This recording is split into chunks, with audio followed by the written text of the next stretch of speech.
नमस्कार दोस्तों, स्वागत है एक नई वीडियो में जहां आज हम एक बार फिर बात करने जा रहे हैं देश में गरमाए हुए मुद्दे की, जहां नॉर्थ ईस्ट का एक राज्य कश्मीर जैसा बनता जा रहा है और वहां लोगों में आपस में लड़ाई चल रही है और आगजनी के चलते और प्रोटेस्ट के चलते देश में एक बार फिर से सरकार पर सवाल उठने लगे हैं। जी हाँ दोस्तों, आज हम जिस मुद्दे की बात करने जा रहे हैं वो है मणिपुर में चल रही हिंसा और दो गुटों की आपस में लड़ाई की, जिसकी वजह से सुप्रीम कोर्ट ने भी इस मामले पर संज्ञान ले लिया है। तो क्या है पूरा मामला और क्या है इसके पीछे के लीगल फैक्ट्स और कानूनी दस्तावेज, आइए करते हुए संविधान को प्रणाम शुरू करते हैं। हिंसाग्रस्त मणिपुर में केंद्र और सुरक्षा बल भेज रहा है। ज्यादा से ज्यादा सुरक्षा, ज्यादा से ज्यादा इलाके को नियंत्रण में लेने की कोशिशें तेज हो गई हैं। हालात को सामान्य बनाने की कोशिशें जारी हैं। अभी तक मणिपुर से करीब 10,000 लोग बेघर हो चुके हैं। मणिपुर में हालात चिंताजनक हैं। हिंसा की तस्वीरें सोशल मीडिया पर वायरल हैं। ओलंपिक मेडल विजेता मैरी कॉम ने भी प्रधानमंत्री और गृह मंत्री से ट्विटर पर गुहार लगाई कि उनका राज्य मणिपुर जल रहा है, मदद कीजिए। लेकिन मणिपुर क्यों जल रहा है? दोस्तों, हमारे देश में दो गुटों में युग रामायण और महाभारत काल से चलता आ रहा है, जिसका कि मुख्य कारण हमेशा से पावर और कंट्रोल रहा है और हमेशा से दो गुट इसी चीज को लेकर लड़ते रहे हैं कि वो कैसे अपने से नीचे वाले को दबा सके।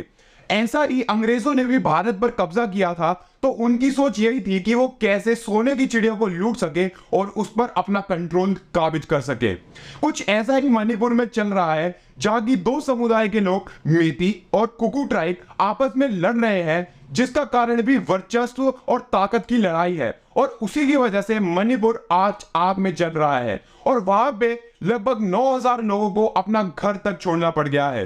तो मामला बहुत ज्यादा गमगीन हो गया है। दरअसल दोस्तों, ये पूरा मामला एक स्टूडेंट ऑर्गेनाइजेशन की रैली की वजह से हुआ, जो कि इतनी ज्यादा हिंसक हो गई कि उसके बाद सरकार को राज्य में सुरक्षा स्थापित करने के लिए सेक्शन 144 लगानी पड़ी और तो और इंटरनेट सेवाएं भी बंद करनी पड़ी और साथ ही सेक्शन 144 के तहत शूट एट साइट का ऑर्डर भी पारित करना पड़ा।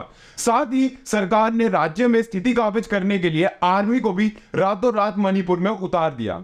दरअसल दोस्तों, ये पूरा मामला हाईकोर्ट के एक नतीजे की वजह से हुआ, जिसमें कि हाईकोर्ट ने सरकार को यह निर्देश दिए कि वो मेती कम्युनिटी, जो कि मणिपुर में स्थापित एक मेजॉरिटी है, उसे शेड्यूल्ड ट्राइब में स्थापित करे। साथ ही साथ हाईकोर्ट ने सरकार को यह भी निर्देश दिए कि मेती समुदाय के लोगों को आरक्षण भी दिया जाए, जिसकी वजह से नागा और कुकी समुदाय के लोग आहत हो गए। तो आइए इस मामले को थोड़ा और गहराई से समझते हैं। दरअसल दोस्तों, मणिपुर में दो समुदाय के लोगों का वर्चस्व है, जिनमें सबसे पहले है मेती समुदाय के लोग, जो कि वहां बहुमत में है, पर कहने को तो वो बहुमत में है लेकिन उनके पास वहां की जमीन का बहुत ही छोटा सा हिस्सा है और वो लोग हिंदू है।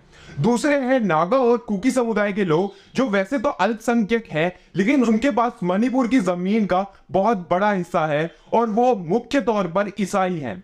मणिपुर में यह कानून है कि वहां की जाति के लोग ही सिर्फ वहां जमीन खरीद सकते हैं। तो मणिपुर हाईकोर्ट के ऑर्डर पारित होने के बाद मेती समुदाय के लोग काफी खुश हैं, क्योंकि अब उन्हें ऐसा लगता है कि वो मणिपुर में जमीन भी खरीद पाएंगे और आरक्षण मिलने की वजह से उन्हें नए अवसर भी प्राप्त होंगे। साथ ही उनका कहना यह भी है कि मणिपुर, जो कि म्यांमार से सटा हुआ है, वहां से गैर कानूनी तौर पर लोग मणिपुर में आ रहे हैं, जिसकी वजह से मणिपुर की जनसंख्या बढ़ती जा रही है और उनका वर्चस्व खत्म होता जा रहा है। इसके बाद ही नागा कम्युनिटी ने भी अपना रोल इसमें तय किया कि वो इस लड़ाई में कोई हिस्सा नहीं लेंगे, पर कुकी समुदाय के लोग इस ऑर्डर से बहुत ज्यादा आहत हुए और उन्होंने ये भी बताया कि वैसे ही मेती समुदाय के लोग मणिपुर में अपना वर्चस्व बहुमत के तौर पर रखते हैं और तो और 60 में से 40 एमएलए उनके समुदाय के हैं और अगर उन्हें और ज्यादा ताकत मिल जाएगी तो शायद वो अल्पसंख्यकों को बाहर निकाल देंगे। और इस सब के साथ ही मणिपुर राज्य में जंग जैसा माहौल हो गया है और इसी के बाद न्यूज चैनल और पब्लिक ने इसे ऐसे पेश किया जैसे कि हिंदू और ईसाइयों में आपस में लड़ाई हो रही हो और ये कोई ताकत और वर्चस्व की लड़ाई ना हो, बल्कि धर्म के नाम पर दंगे हो रहे हो। साथ ही साथ सरकारें भी अब इस चीज को लेकर बहुत ज्यादा परेशान हो गई हैं। हालांकि दोस्तों, इस सब को देखते हुए कानून यही कहता है कि article 19(1)(b) of the constitution हमेशा से लोगों को राइट टू पीसफुल प्रोटेस्ट का फंडामेंटल राइट देता ही आया है। पर उसमें अगर इतनी हिंसा हो जाएगी तो शायद सरकारों को शूट एट साइट का ऑर्डर भी पारित करना पड़ ही जाता है। और तो और राज्य में कई लोगों को हिरासत में लिया गया है और उन पर सेक्शन 121, 121A, 120B और section 268 of the Indian Penal Code के तहत कार्रवाई भी की जा रही है।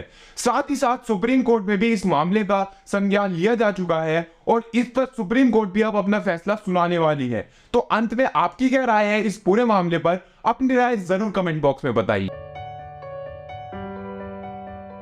तो दोस्तों, अंत में पूरे मामले की तफ्तीश करने के बाद बाल की खाल तो ये निकल के आती है कि ताकत और वर्चस्व की लड़ाई में देश हमेशा से जनता है। ताकत और वर्चस्व की लड़ाई में देश हमेशा से जनता है। रोक सको तो रोक लो इसे, वरना देश का उगता हुआ सूरज यही ढलता है। वरना देश का उगता हुआ सूरज यही ढलता है। धन्यवाद दोस्तों, पूरी वीडियो में मेरे साथ बने रहने के लिए। मैं आपसे मिलूंगा अगली वीडियो में एक लीगल सलाम के साथ। तब तक आप अपने आसपास कानून का पालन करते रहिए और स्वच्छता बनाए रखिए। जय हिंद, जय भारत।